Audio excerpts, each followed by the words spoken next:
Buenas tardes, hermanos. Les saludo en el amor del Señor. Estamos en esta hora para compartir una palabra, dado que este es el día del Señor. Hoy día seguramente muchos de ustedes se van a reunir para tener un culto familiar de alabanza a Dios, porque las circunstancias en las cuales estamos pasando, ¿cierto? No queda mayores alternativas que no hacerlo, ¿cierto? Que hacerlo de esta manera, el culto familiar. Y ya sea para que lo compartan en ese culto o para que lo vean antes o posterior, voy a compartir con usted una palabra, un mensaje del Señor, como lo hice días atrás. Y dice así en Mateo 4, del 35, perdón, Marcos 4, del 35 al 41.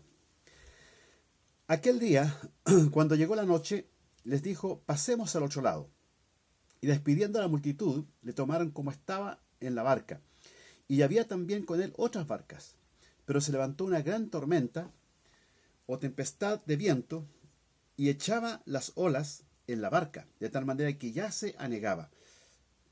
Y él, estando en la popa, durmiendo sobre un cabezal, y le despertaron y le dijeron: Maestro, ¿no tienes cuidado que perecemos? Levantándose, reprendió al viento y dijo al mar: Calla, enmudece. Y cesó el viento y se hizo grande bonanza. Y les dijo: ¿por qué estáis así amedrentados? ¿Cómo no tenéis fe? Entonces temieron con gran temor y se decían el uno al otro: ¿quién es este que aun el viento y el mar le obedecen? Amén. Amén. Vamos a la palabra del Señor, a la exhortación.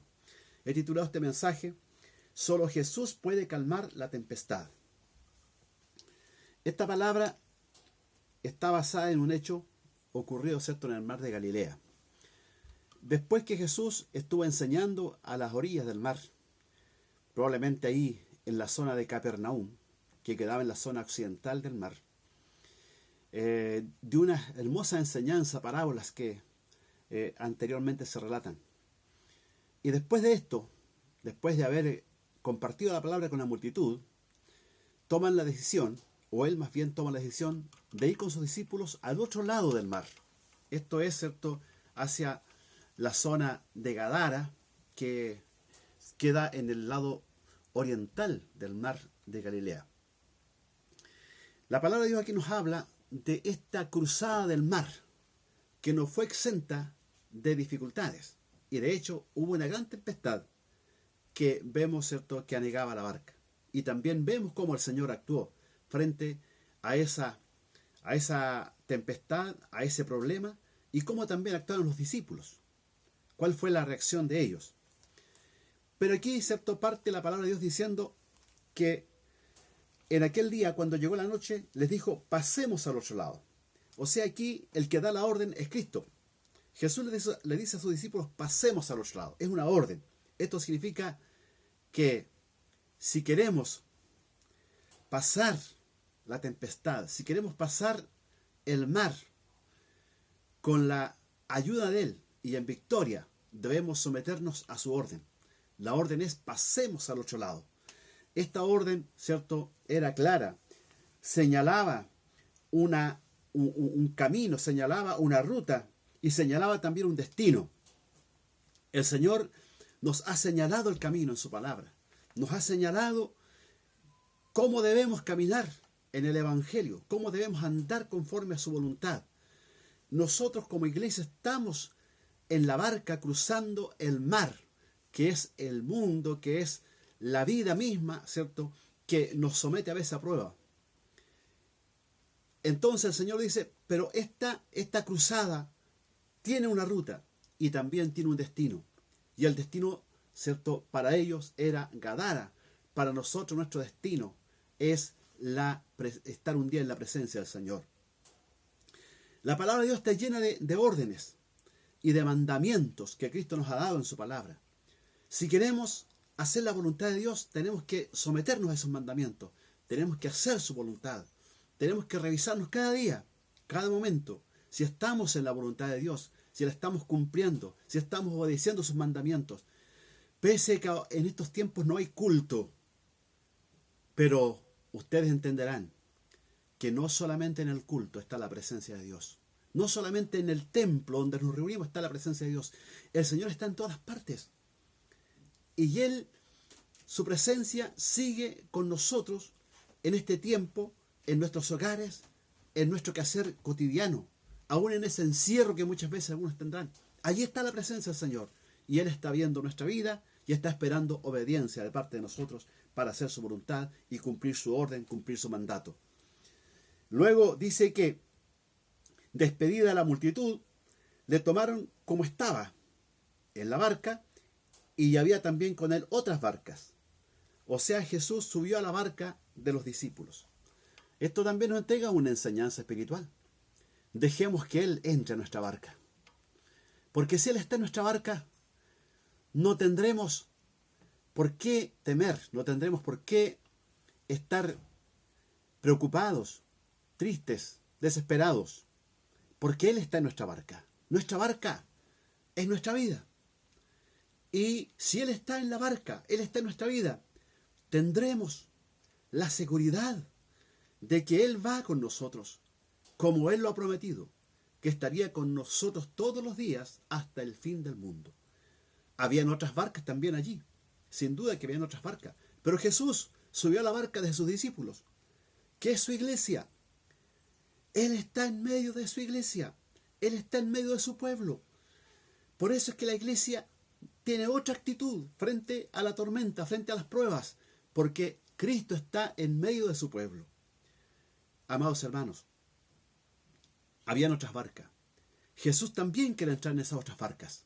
Esas otras barcas son aquellos que todavía no tienen a Cristo en sus vidas, aquellos que todavía no han tenido un encuentro con el Señor. Es necesario que esas barcas abran su corazón, esas vidas abran su corazón, para que Él también tome dominio, tome el señorío, el gobierno, la dirección de esas vidas, y no perezcan en medio de la tempestad. En esta palabra también vemos lo que ocurrió realmente. El centro de esta enseñanza o de esta palabra es el episodio ocurrido en medio del mar, cuando se levantó una gran tempestad de viento y echaba las olas en la barca, de tal manera que ya se anegaba. En algún momento la tempestad se levantará. Son muchas las pruebas y las luchas por las cuales la iglesia pasa, los cristianos pasamos. Problemas familiares, enfermedades, situaciones económicas, situaciones con los hijos, situaciones en el matrimonio. Son muchas las tempestades que se levantan y dan con ímpetu contra, ¿cierto?, nuestra barca. Las olas, el viento representan esa bravura, esa soberbia de la vida que muchas veces se levanta contra nosotros, de esta vida que vivimos aquí en esta tierra. No estamos exentos de pasar problemas, los pasaremos. Hoy en día, la humanidad entera, nuestro país, está pasando por una tormenta, que es, ¿cierto?, la enfermedad del coronavirus. Esta tormenta está asustando y está causando angustia en las personas. Pero sobre todo está causando tristeza y angustia porque no han puesto su mirada en Cristo. Amados hermanos, esta tormenta está con fuerza, con furia, azotando a la humanidad.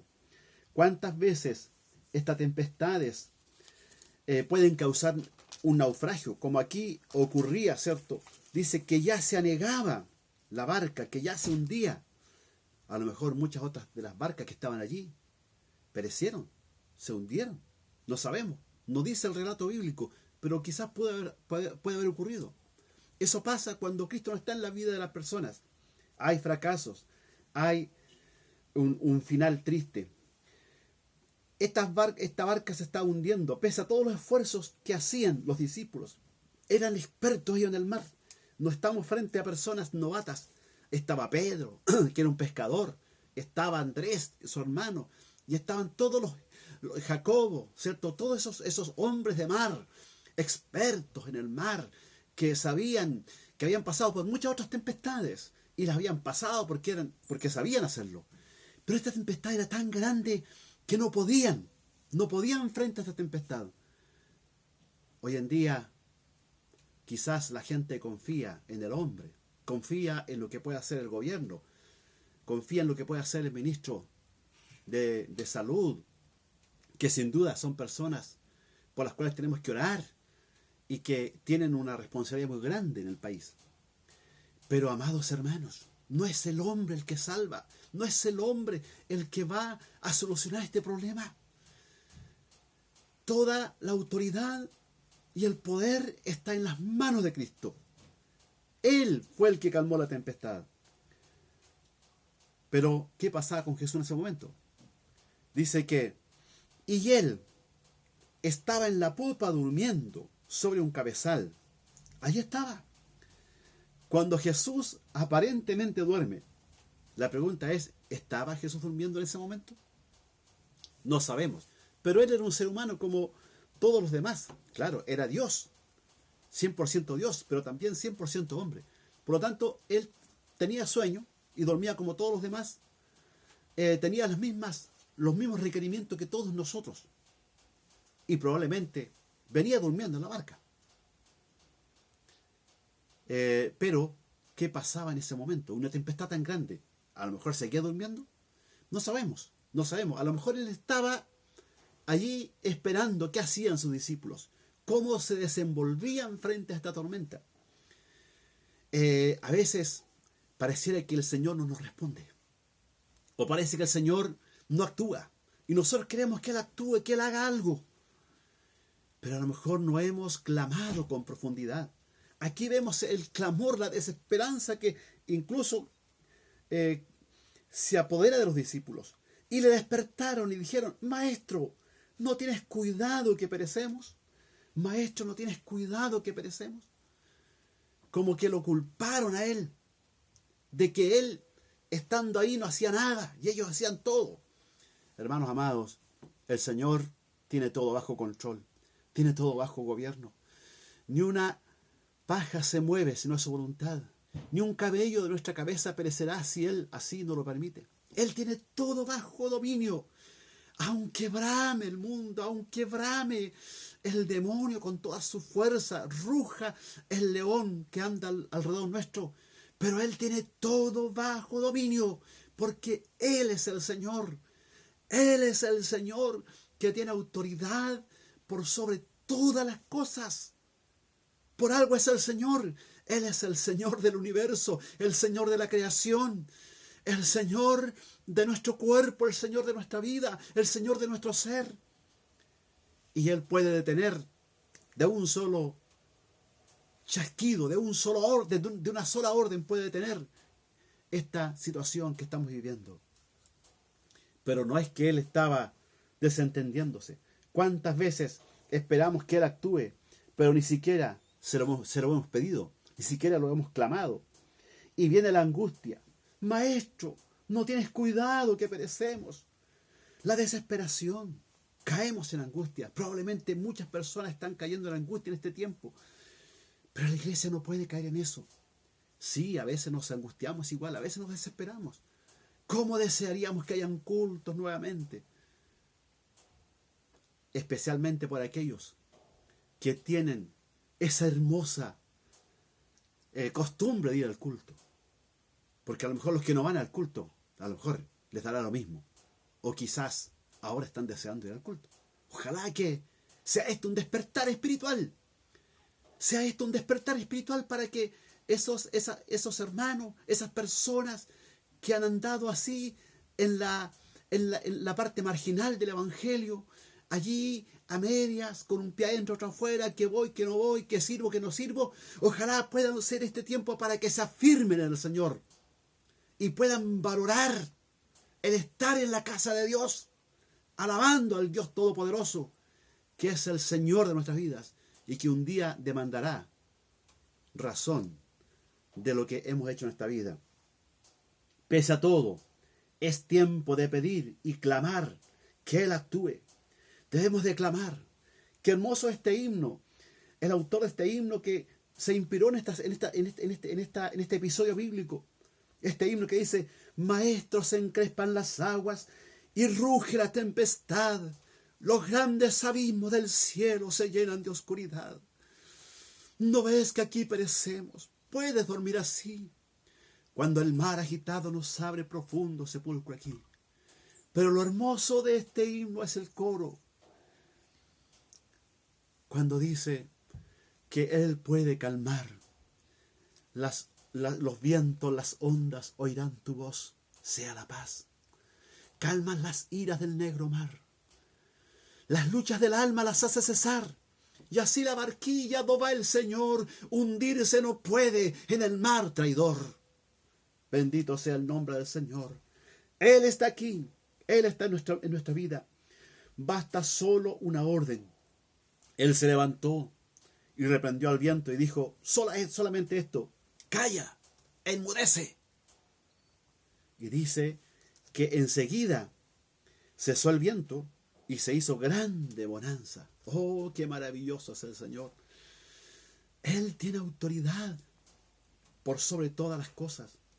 Basta una orden de Él, basta una palabra. Basta que Él diga ya, esto se termina y se acaba. Pero para eso tenemos que clamar. Para eso tenemos que buscar su presencia. Para eso tenemos que llenarnos de Él. Bendito sea su nombre. Cristo puede con una sola orden calmar la tempestad. Y cesó el viento y se hizo grande bonanza. El problema que a veces tenemos nosotros es falta de fe. Jesús lo detectó en sus discípulos y les dijo, ¿por qué estáis así amedrentados? ¿Cómo no tenéis fe? ¿Por qué estáis asustados? ¿Por qué se asustan?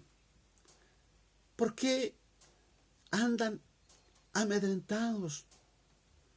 ¿Por qué están desesperados? No tienen fe. No tienen fe. ¿Qué es la fe? La palabra dice que la fe es la certeza de lo que se espera, la convicción de lo que no se ve. Nosotros esperamos en Cristo. Esperamos en Él. Y vemos una salida. Cuando el mundo quizás no la ve, nosotros la vemos. Porque la vemos por la fe. Porque la fe es declarar las cosas que no son como si fuesen. Esa es la fe. Declarar las cosas que no son como si ya fuesen. Esa es la fe. Que el Señor fortalezca nuestra fe. Los discípulos en una ocasión le dijeron, Señor, aumenta nuestra fe.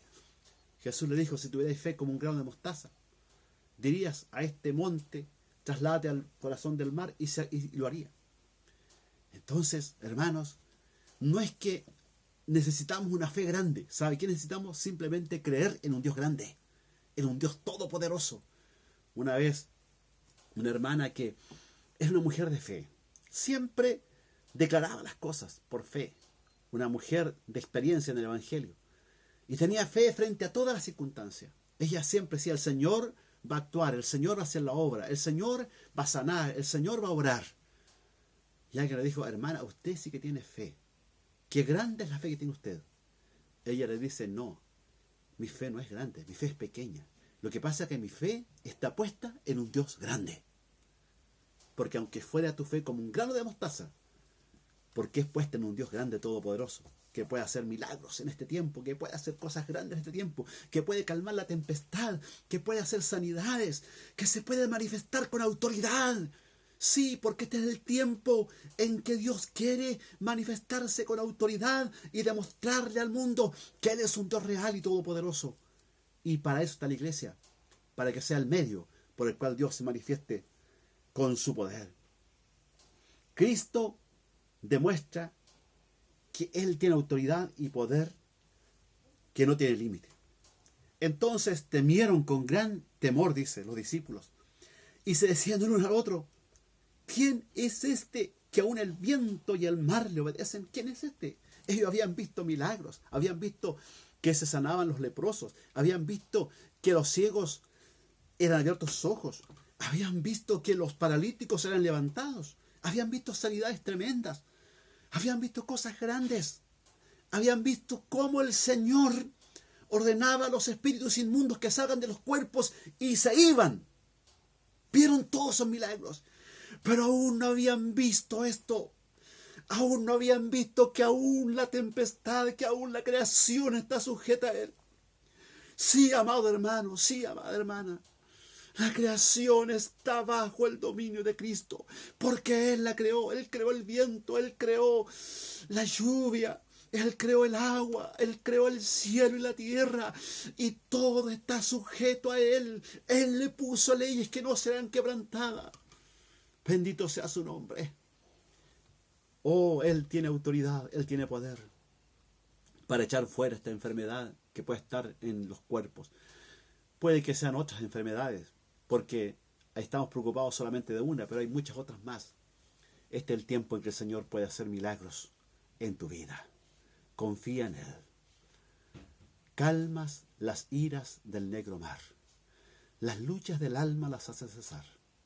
Y así la barquilla donde va el Señor, hundirse no puede en el mar traidor. Oremos al Señor. Padre Celestial, en esta hora bendigo tu nombre y te doy gracias por aquellos que están escuchando esta palabra, porque tu palabra tiene poder, tiene autoridad, y aquel que la recibe, Señor, es bendecido, es tocado, es fortalecido, es renovado, y si tiene fe para ser sanado, también es sanado. Y en esta hora oro, Señor, y reprendo toda enfermedad. Aún en tu nombre, Jesús, coloco barrera para que este virus, Señor, no toque a tu iglesia, no toque a tu pueblo.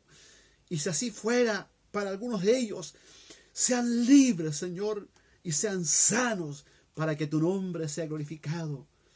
Da sabiduría a tu pueblo, da inteligencia a tu pueblo, Señor, para que también haya sometimiento a lo que las autoridades están estableciendo.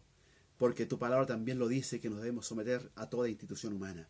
Ayúdanos, Señor, para esperar siempre en ti, para que cuando esto pase, podamos alegrarnos y gozarnos en tu presencia y saber que tú eres un Dios real, un Dios todopoderoso, que nos has guardado siempre.